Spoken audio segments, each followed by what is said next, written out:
Nigeria's fiscal gains from the removal of fuel subsidy have been fully absorbed by rising debt servicing costs, leaving the federal government with limited room to fund infrastructure, to stimulate growth, or to deliver effective social interventions. This is according to CFG Advisory. While presenting the firm's 2026 economic outlook at the Correspondents Association of Nigeria, the advisory noted that the debt servicing in the proposed 2026 budget is estimated at 15.52 trillion naira, exceeding combined allocations to education, health, security, and defense. It cautioned that the economy is exhibiting signs of stagnation driven by high costs, weak growth, persistent deficits, and weak social intervention outcomes. The firm also warned that election-related pressures and poor coordination across fiscal, monetary, and industrial policies could slow reform momentum, while calling for urgent fiscal restructuring, including asset sales and improved capital spending to restore sustainability and inclusive growth.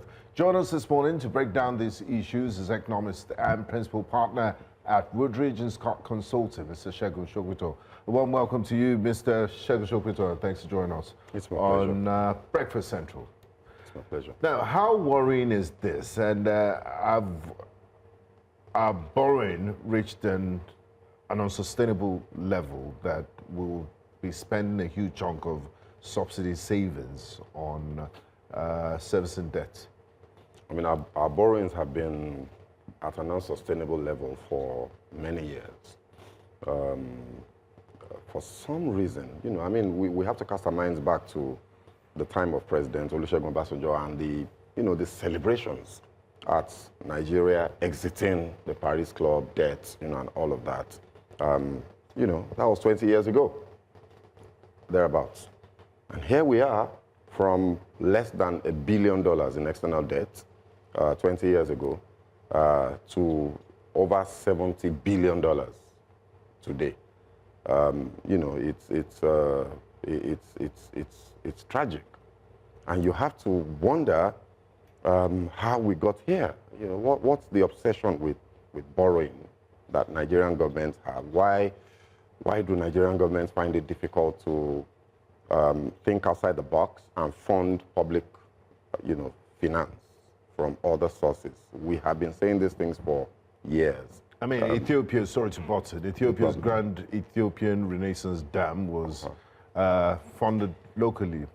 Yeah. Absolutely. And you don't have to fund projects alone as government. You can go into private partnerships, public-private partnership projects, build, operate, and transfer models. There's so many different approaches that you can use to fund public infrastructure projects, as long as you're willing and ready to commercialize them.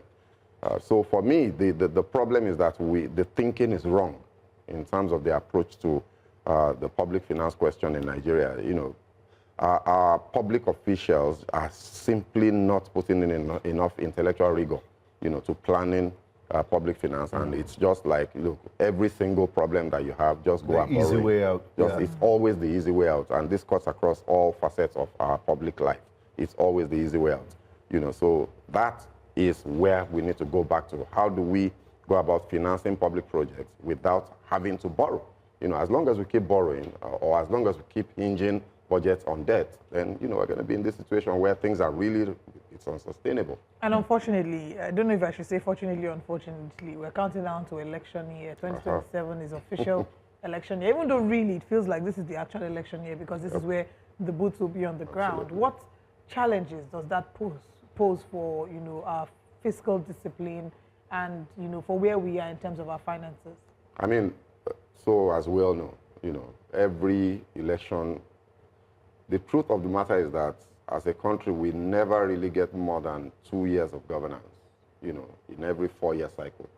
Because as a result of our political culture, governments don't settle down for the first 6 months. Appointments of ministers, parastatal heads, and all of that takes about, in some instances, like in the case of President Buhari in his first term, took over a year to have settled in fully, right? And then before you know what's happening, you have to start planning, just like you've said, for the next election, in some instances, a year and a half ahead of the election. So you will notice that the political rhetoric ramped up about middle of last year. Yeah. We started seeing campaign posters of the president on Third Mainland, you know, along the airport. Alfred Rawani at the airport, Yeah, in Abuja, Abuja. you know, in Lagos. You know, we started seeing posters as far back as middle of last year.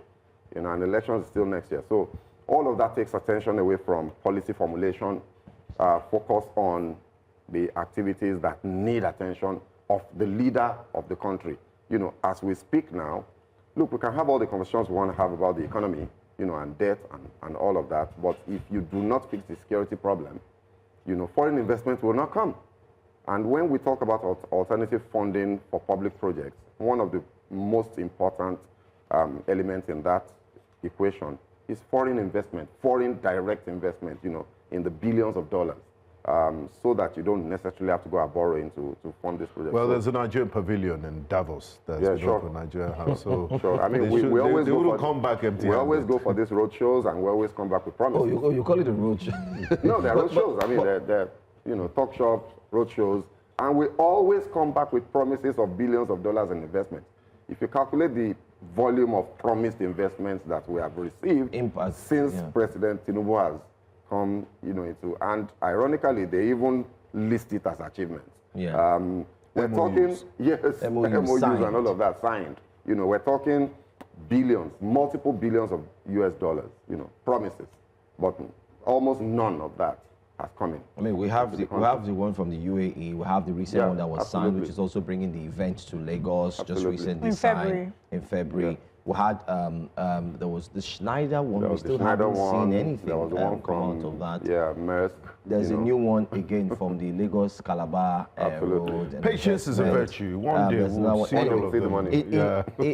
In all of Patience is this, the wife of Jonathan. in all, Sorry, go this is ahead. what we go through, you know, when you, I need to buy a spray, so when you get into that level, I said this spray. Anyway, in all of this, we have a situation where the federal government, I mean, we just saw the fiscal allocation, especially the budget for the year, and we saw some items being repeated Duplicated, again. yeah. Just to mention, we're also looking to have a special here next week to look at that of Lagos State, where there's repetition. The assembly members are buying cars again. Cars is coming again, and this time it's not the same price. They're also buying generators. Let's look at the internal issues, which Fiscal discipline, inadvertently, exactly, the fiscal discipline, which inadvertently is affecting the economy as well in terms of its spending. Absolutely. Do you think that there could be a lot of savings that would, in other words, help reduce the borrowings? You know, so one of the things that I've advocated, and I've been consistent on this for over 14 years. The first conversation about subsidy removal in 2012, my position was firmly that we must not take subsidies out, that the economy is not in a position where the population can survive without those subsidies, that those subsidies drive consumption, and consumption drives development and investment, right? The reason that I have always said that, and a few economic watchers have also maintained that position, is this point you make, that our Fiscal Responsibility Act is not being followed, accountability structures are not in place, so it's difficult, if not impossible, to track government spending to eliminate waste and theft. And that if you are able to do that, you will save enough, you know, to balance the fiscal structure. Why are we of not government. doing it? Is it a culture? It is a political culture thing. It is the fact that governments are not accountable to anybody. And that point that you make, I think we must not forget it, that our budgets are a ritual. And that in truth, the budget has very little impact on the life of the ordinary Nigerian. And that in truth, that the monies that are budgeted are rarely used to finance projects. You know, and the evidence of that is this point you make about repetition. Look, just pick, it's so bad that you can pick some items, some line items in our budget this year, pick the budget for 4 years ago, they're there. And they're capital items. So what's now the implication of this? Yes, you're talking about this capital item. Exactly. 2024 budget, we didn't exhaust that. It was carried over to 2025. And in 2025, the government gave an instruction that MDAs should not infuse new projects, capital projects, into the 2026 budget, and that there should be a carryover of 70% of the capital projects in 2025. Did they listen? No. No, absolutely not. They carried over and they put new budgets, new items in the budget. So what is the implication of this in terms of our ability to, excuse me, execute our budget? And what is the implication of this on the quality of lives of the average Nigerian? You know, so the implication of this is, let's be honest with ourselves. Let's just stop speaking the English and tell ourselves the truth. Money is being stolen.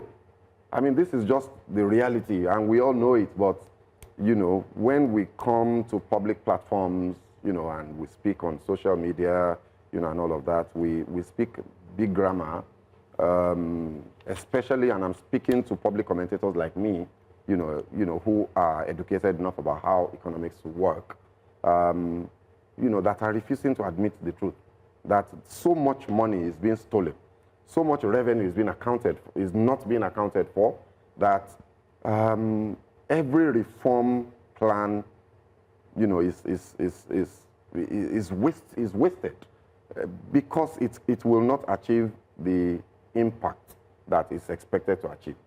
The president promised us when the subsidy was removed in 2023, mid-2023, that, you know, the subsidy savings were going to go into social infrastructure investments and that we'll have education. He mentioned education specifically, mentioned transportation specifically, mentioned healthcare specifically. And this is now almost 3 years later. Can anybody please point me? To look at the because that's more than enough time. It's almost 3 years. If you're building a school, you will not spend 3 years building the fiscal structure. You know, if you're building a hospital, if you're buying equipment to fund, you know, in a hospital, it won't take you 3 years. So we should have been seeing those things by now. Where are they? We can't see it, and that's the point that the CFG Advisory, you know, has made. And we have said that one of the reasons this has happened, say whatever you want about, you know, the Jonathan administration, but when the subsidy debate raged and the government won partially, they set up the subsidy surpass. You know, even though the implementation of the surpass was also mired in controversy, and the late Christopher Collade of blessed memory, you know, resigned because he felt it wasn't properly, it was just a sham. But that would have been the way to go for this administration as well, to set up an agency that will accumulate the savings. We'll see the money, you know, tangibly coming in from the savings, and we will see the projects where the money has been deployed into. Verifiable projects. Verifiable projects that somebody is accounting for.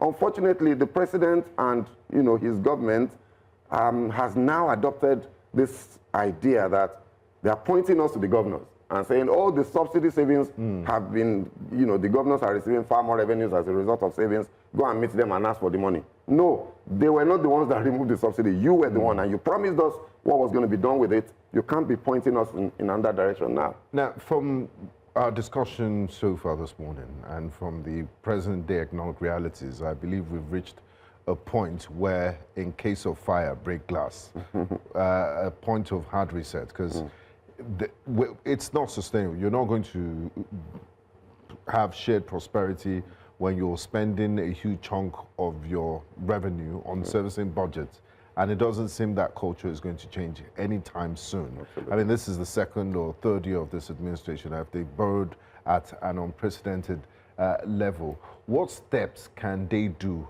or are they even aware that, look, we're hitting the ceiling, this is dangerous? What can we begin to turn the corner and say, look, and I mean, exhibit some level of fiscal discipline? It's not, and the government is also right about the states. If you look at Lagos State's budget, it's very ridiculous, some of the line items, and very questionable.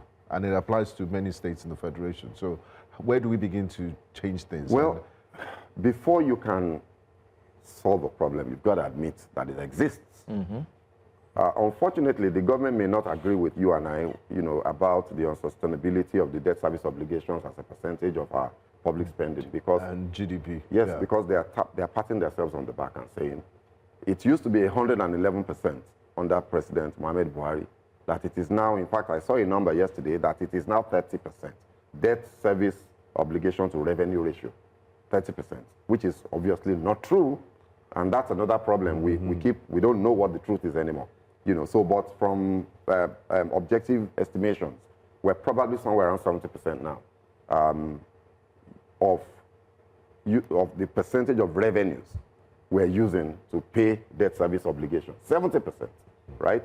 So if the government does not admit that this is a problem, how will they fix it?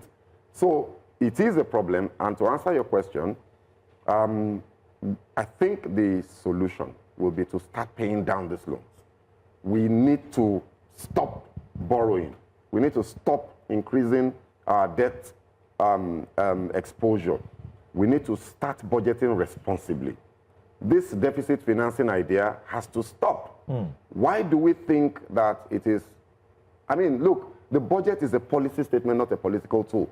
But it looks as if to the politicians, it's a political tool. It's to just say, oh, we had a budget of 30 billion when I came. The budget is now 54 billion. How about the financing? How do you fund it? Right? So we need to stop. The performance and execution. Yeah. And the performance and execution of it. Okay, I want us to, still looking at the suggestions on how we can get out of the CFG Advisory made some suggestions. One, they called for urgent fiscal reforms, which you've spoken to, which include aligning Fiscal Responsibility Act with Nigeria's current debt profile and deficit realities to ensure long-term debt sustainability. They recommended restructuring the federal government's balance sheet by optimizing equity within its capital structure through asset sales, privatization, and concessions. In particular, they urged the federal government to sell down to at least 49% of its interest in the 74 licensed concession assets to raise about $50 billion. The proceeds, they said, will be used to improve government revenues, restructure and recapitalize the NNPC and reduce the national debt burden. They also recommended consolidating NNPC's oil forwards contract into a structured debt instrument to improve transparency, accountability, and debt management. They've done the work for the government. But the question is, do you agree with these suggestions? Absolutely. But do you think that the government will take this into No, so it will get to a point, maybe, or maybe not, where the government will realize that this has to be addressed, right? And whenever that point comes, there's a template that's been presented already. Sell assets. The NNPC is basically a gold mine. It's just sitting there unexploited, right? Privatize the NNPC, sell shares. Sell shares, do an IPO, and you will raise billions of dollars. Just like even Saudi Aramco is selling percentages of it. Almost all the nationally owned petrol companies across the world are now privately held in part, right? So you can raise a lot of money from that. There's signature bonuses, licensing rounds. There's so many ways that you can think creatively to generate dollar revenues to pay down the debt. We have to pay down this debt. It's too much. How about asking for debt forgiveness?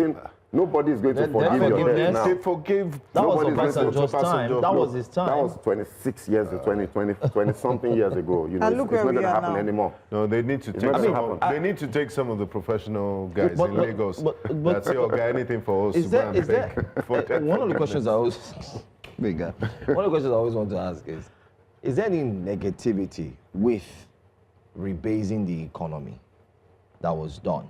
And do you think that the NBS and the World Bank seem to have a negative impact on why these borrowings continue? Because on one breath, they get to say, oh, listen, our figures are looking good. Inflation has dropped, the NBS report. The GDP and then they say, projects listen, growth. the World Bank is coming to say, oh, Nigeria, you're looking good. Then all of a sudden, another breath, the World Bank says, if you don't take time, you would impoverish XYZ people.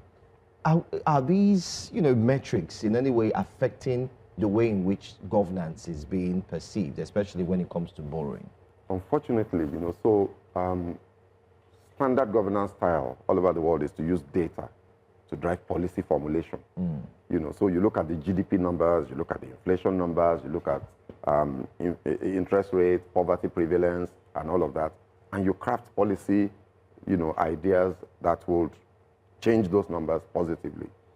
Unfortunately, I'm sorry to say, but in Nigeria, It's now the other way around. We make the numbers say what we want them to say, you know, and then, you know, everything can fall in line thereafter. And we also pick and choose. Yes, Yeah. so for example, nobody trusts the inflation numbers anymore, not even the CBN. The CBN, the Central Bank of Nigeria, really is not formulating policy based on the real the inflation numbers that the NBS are issuing. They have their own numbers, and they're using that to guide themselves on what to do with the NPR. You know, so that's the unfortunate reality now. So for me, it's for the government to look away from these numbers as campaign tools and begin to look at the ordinary Nigerian and where their lives are now, and begin to drive policies that will improve the lives of the people. Well, in all of this, they still have some positive projections. They said GDP 5%, NPR 20%, dollar between 1,400 and 500, and single-digit official inflation. These are the projections for 2026. And let's hope the GDP growth will be all-inclusive, because sometimes it's just... I mean, like I've said on this platform a lot of times, you need GDP growth rates of more than 10% if we are going to feel it. Until that happens, we're just dealing with numbers. So just to correct what I said earlier, NPR below 20%. Yeah, But thank you very much, Mr. Shokwiton, for joining us. Thank you so much. We appreciate it. And we'll start an appeal for debt forgiveness on Breakfast No, Central not Nigeria. to World Bank and everybody. No, they won't give Even you. if you bring Brian Adams and sang, please forgive me. I don't know if They that's won't going to give work. you. They won't. Don't worry. Well, fingers crossed. I hope for the best.